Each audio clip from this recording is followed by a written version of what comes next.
So today we're going to talk about a very difficult situation. I know it's hard to talk about. That's why we're going to do it here on Truth Be Told.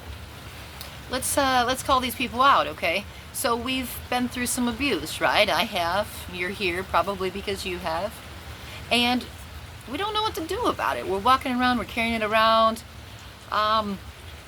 We don't want to cause a big scene or anything like that. We just want to heal.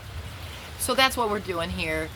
So some of this abuse, it could be anything. Maybe you were, a lot of people get like physical abuse as children. They get spanked to a very large abuse level to where it's beating.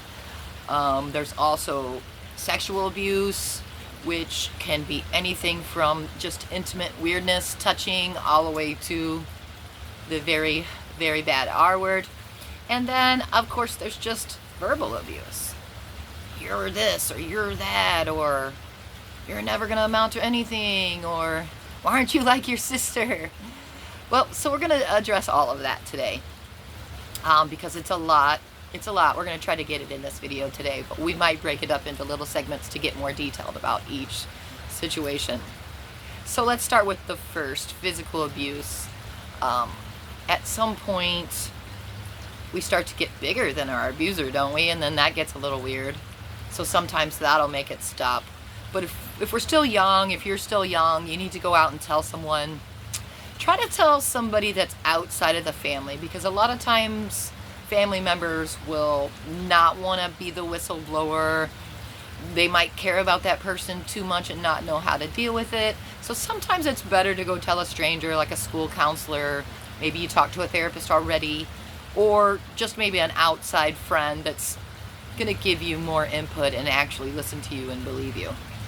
Not to say that your family members won't. If you do have somebody you're close to, try it. But with my experience, it didn't work so well with people that were in the family, because nobody wanted to face it. Everybody wanted to shove it under the rug. And where that ends up? Being 30, 40 years old with a very large rug of stuff that you're carrying around with you.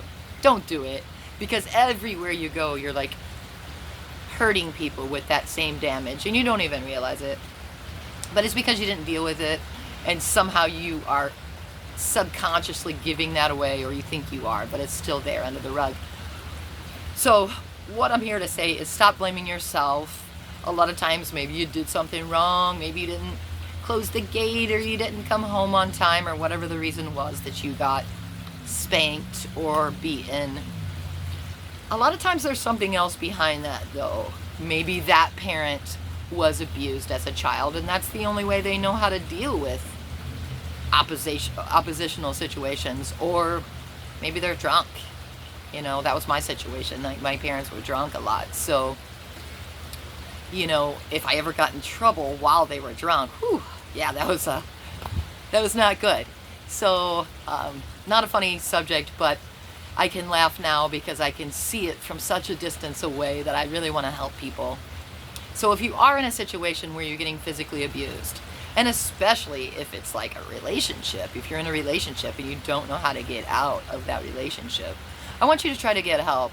Like, call a friend when that person's not around, or even the police if you can get away, or get, if that's the situation where you need to do that.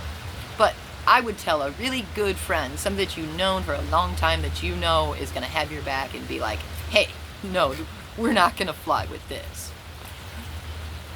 So the second one we're going to touch on, sexual abuse. A lot of times there's all these fine lines, and people don't know where they are, where they stop. And if you're a young kid, you don't even know that it's wrong yet. You're just there, and you don't know how to perceive it. But what happens is you end up blaming yourself. You can't blame yourself. You're a kid. You don't even know what's going on in the world. You don't know right from wrong yet. So if that is happening to you, I definitely want you to go to a counselor. I want you to go also to a very good friend, hopefully outside of the family.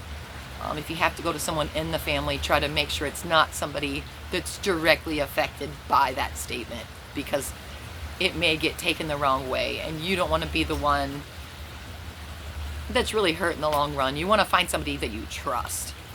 And I mean, if it's whoever it is for you, but for like me, it would be like my sister, one of my sisters, that I would trust with that kind of information, that I know she would protect me, she would help me, she would make sure that that stopped right away, and she would get me out of the situation so I didn't get all this backlash of the whistleblower.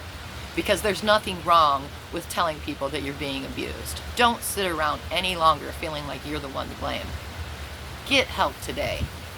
If you can't get help here, if you can't get help through a family member or a friend, there's a lot of hotlines. I'll try to find a hotline and put it in the comments down below so that you can contact a complete stranger. Hey, contact me if you want, and we'll work it out.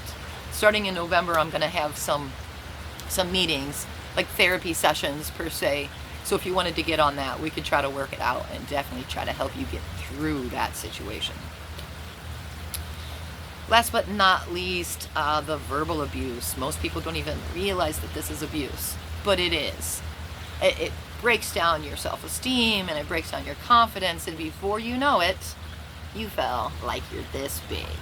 And you don't want to do anything, you don't want to clean, you don't want to go to work, you don't want to go to school, and you just think, you know what, I'm a big ball of crap. I don't want to do anything. That's not the truth. The truth is that you've been hammered down and hammered down and hammered down so long, you forgot that you're tall. You forgot that the sun still shines. You forgot that you're in control. So what you need to do is get yourself away from these people right away. These people are hurt inside. They need help. They need healing. You're not the problem. They are. So if anybody is talking to you and making you feel small, manipulating you, making you feel like everything is your fault, it's time to get new friends. If it's family, it's time to get new family. Because it's not okay to be treated that way anymore. It wasn't okay then, but now it's time to stand up and say no more. If it's a situation where you're in it, you are in it right now. Start making a plan day by day. Make a list. How do I get out of this situation? I don't care what you gotta do. Go get a job on a cruise ship. Everywhere there's tons of jobs trying to relocate somebody to a different town. Try to get one of those jobs. Go live with the other family member. Go live with a friend. Save up your money and get your own apartment, and don't live with anybody, because that's really the best bet. Because then you can turn on the music, turn on the TV, do whatever you want to do, and you don't have to be afraid of anyone. So if you liked this video, subscribe down here, leave a comment, maybe a new video you want me to work on, or just like it and have a wonderful day, because you are awesome. And I know what I know. I don't know nothing else.